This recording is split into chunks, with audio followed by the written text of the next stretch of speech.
Hello, hello, hello, and good morning on Morning Message.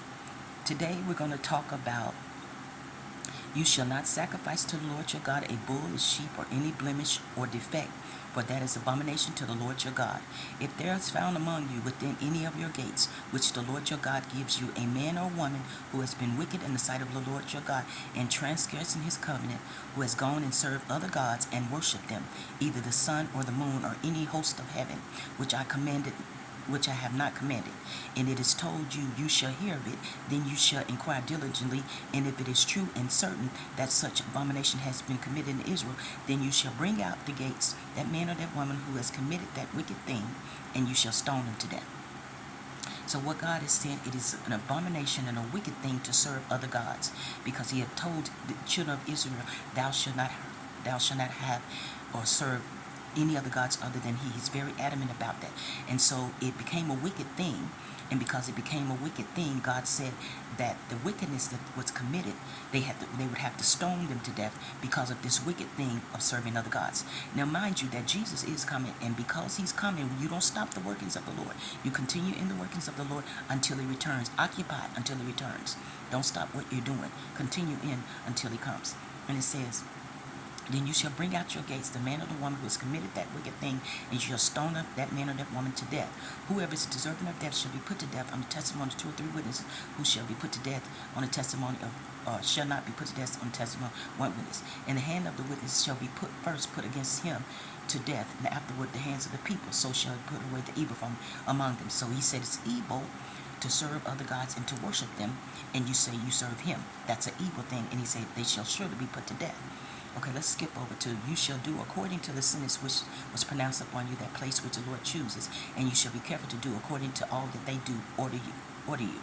It's now a man if now the man who acts presumptuously will not heed to the priest and stands minister before the Lord your God for the judge, that man shall die. So shall he be put away evil from Israel. So he said that man shall die because they did something, a transgress against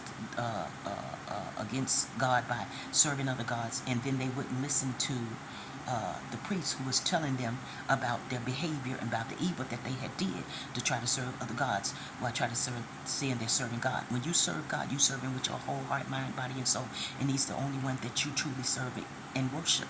And when you understand it, you have clarity on that God is the only one you serve and he's the only one you worship. Once you know that, you serve him in spirit and in truth. Now, there's somebody that's been shooting on my street all night, and then they come back the next day and shoot. And they're trying to shoot at me. They're shooting at me. And, because somebody want me to die, I'm not going to die, I'm going to live. If anybody going to die, it's going to be them. And they keep on shooting at me, God going to make sure they get shot. Okay?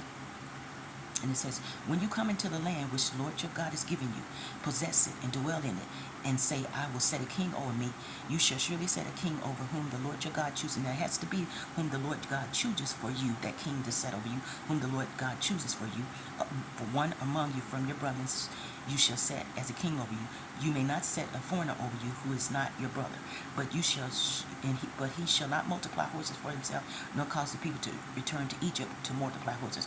For the Lord has said to you, you shall not return that way again. So you can't return back to Egypt. Once God pulled you out of Egypt, you cannot return back to Egypt, because you can't go back that way. Once he pulled you out of it, you got to go into the place in which the Lord God sent for you to multiply and to be blessed, because it's your promise from God. Even though Jesus is coming, you still have a promise from God. Those of you that God promised you, you have a promise from God. So continue to focus on that, as well as being ready when Jesus comes.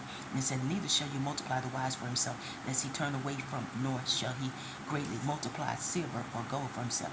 And it says, also it shall be when he sits on the throne of his kingdom, that he shall write for himself a copy of this law. So when you get into the land, the promised land which God give you, he said, thou shalt serve no other gods and have no other gods before him, because the moment you understand that, you have to walk in it. Now, what God is saying is clarity is you can love yourself but not be a lover of yourself, because when you become a lover of yourself, that's idolatry, and God is not in idolatry. He's against idolatry. He wants you to love yourself properly, which is one way to love yourself, so that you can love your neighbor and be confident in the God that you serve and be bold. And then there's lover of yourself. So when you love yourself,